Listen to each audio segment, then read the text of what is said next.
Hello everyone, this is me Ashutosh Namdev.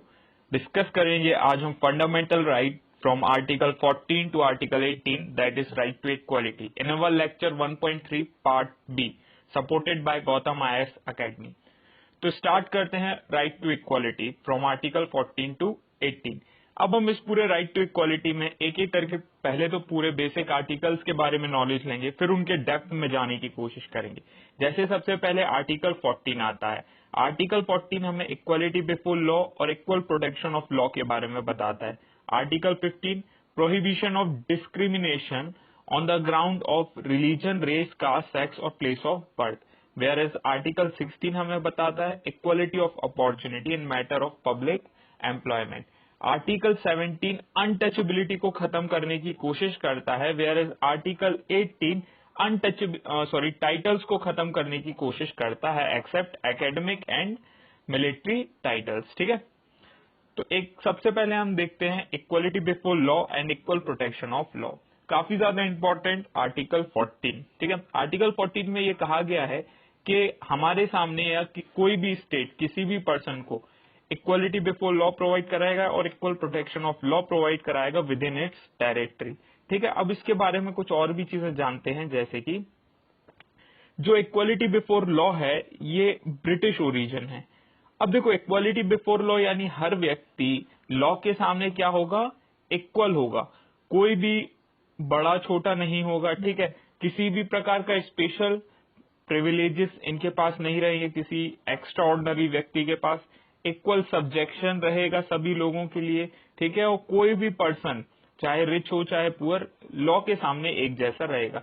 तो इन सबसे ये लगता है कि भैया कोई भी कैसा भी व्यक्ति हो वो लॉ के सामने कैसा रहेगा, इक्वल रहेगा। तो इस वजह से इक्वलिटी बिफोर लॉ को नेगेटिव नेचर के रूप में देखा गया है। किस नेचर के रूप में देखा गया है? नेगेटिव नेचर के रूप में देखा गया है। ठीक है, चलो अब अपन मूव करते हैं इक्वल प्रोटेक्शन ऑफ लॉ। देखो, जो इक्वल प्रोटेक्शन ऑफ लॉ है वो कैसा एक अमेरिकन कंसेप्ट है। ठीक है, अमेरिकन कंसेप्ट है और ये क्या करता है, प्रोटेक्शन देता है थ्रू लॉ।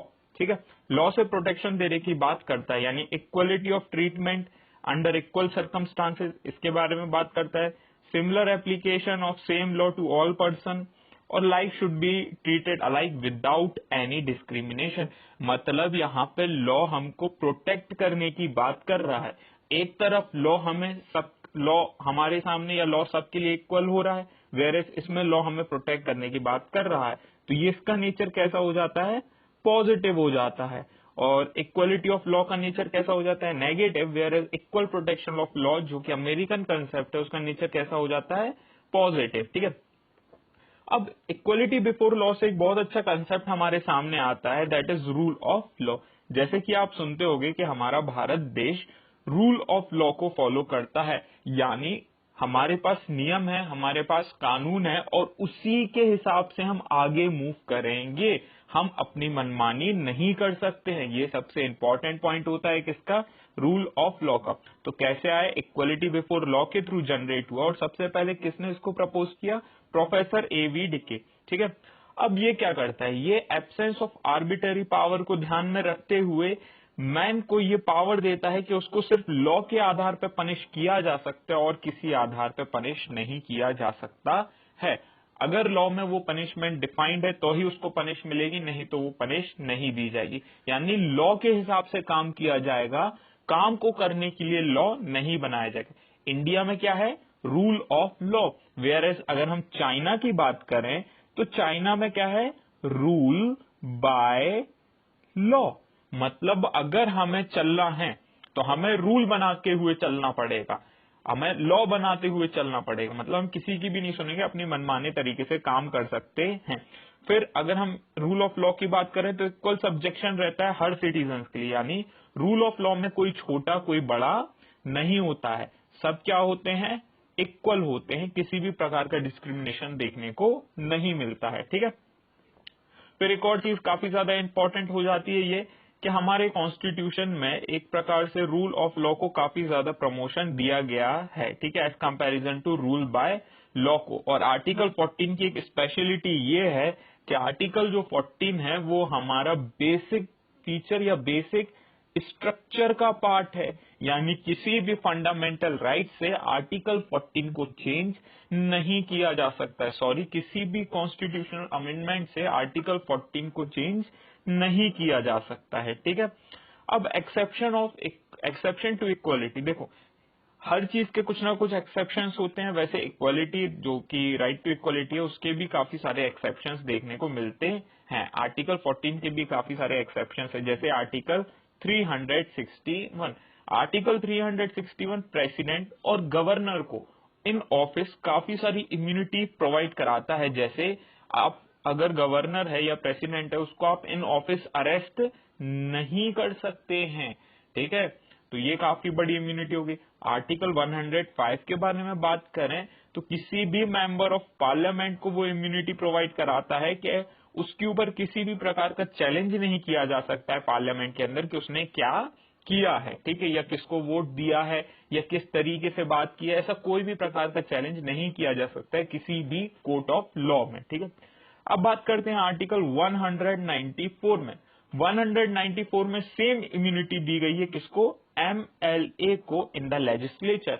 105 में किसको दी गई है? एमपी यानी मेंबर ऑफ पार्लियामेंट को, वेयर एज 194 में किसको दी गई है? मेंबर ऑफ लेजिस्लेटिव असेंबली को इन legislature, same type of immunity.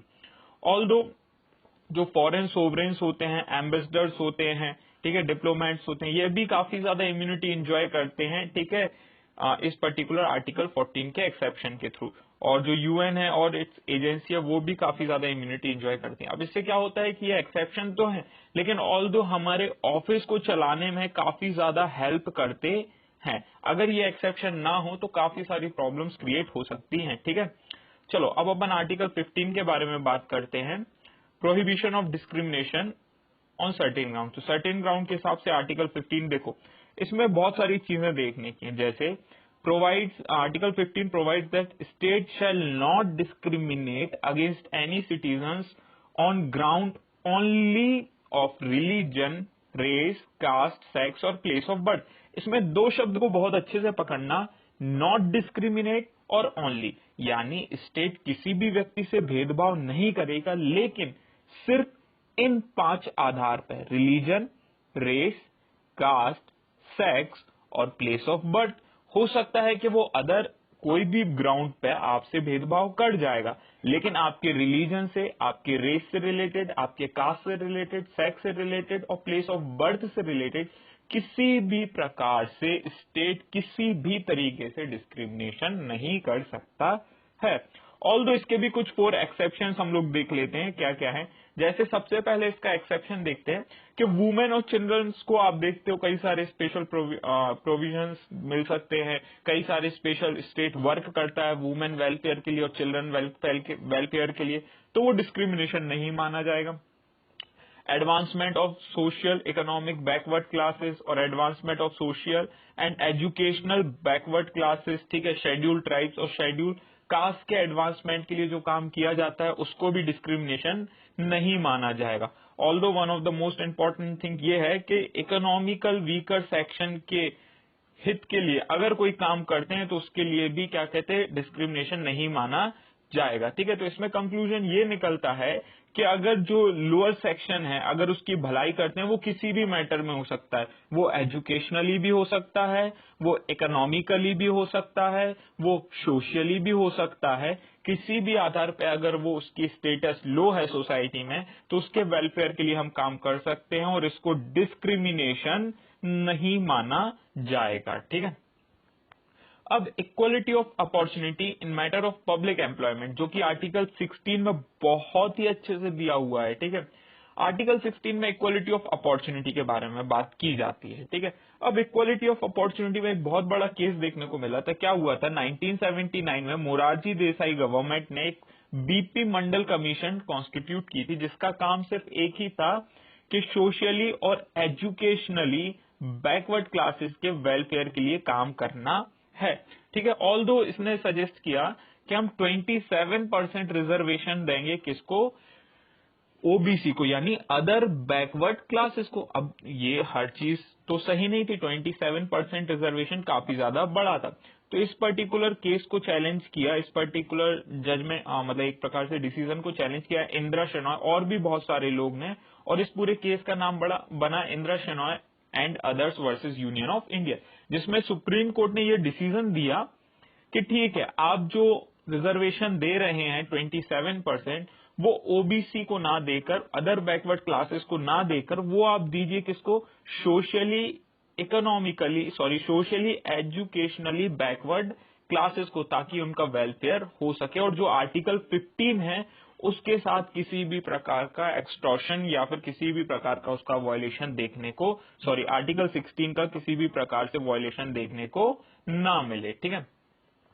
फिर एक और चीज, अगर हम रिसेंट केस के बारे में बात करें तो 103rd कॉन्स्टिट्यूशनल अमेंडमेंट ने, जो कि 2019 में आया था, उसमें क्या कर दिया था, ईडब्ल्यूएस यानी इकोनॉमिकली वीकर सेक्शन, जो कि जनरल से बिलोंग करते थे, उनको हमने 10% रिजर्वेशन देने की बात की। इससे फायदा ये हुआ कि ये क्या है, इकोनॉमिकली वीकर सेक्शन, तो इकोनॉमिकली वीकर सेक्शन को हम रिजर्वेशन दे सकते हैं। वो ना तो आर्टिकल 15 का वायलेशन है और ना ही आर्टिकल 16 का वायलेशन है इन गवर्नमेंट जॉब्स। ठीक है। फिर बात करते हैं आर्टिकल 17 की, that is so called as abolition of untouchability. देखो, अनटचेबिलिटी अपने आप में एक बहुत बड़ा शब्द है। अनटचेबिलिटी को डिफाइन करना काफी ज्यादा एक प्रकार से एक छोटी सोच होगी, क्योंकि बहुत सारे तरीके से अनटचेबिलिटी आपको देखने को मिल सकता है। अब जैसे इमेजिन करिए, एक सुंदर है, ठीक है, इस व्यक्ति का नाम सुंदर है, और एक व्यक्ति का एक पर्टिकुलर ग्रुप है जो कि अपर कास्ट का है। सुंदर जब यहाँ पे खेलने गया तो उसको मैच को या फिर पर्टिकुलर कोई भी गेम को खेलने की परमिशन नहीं मिली।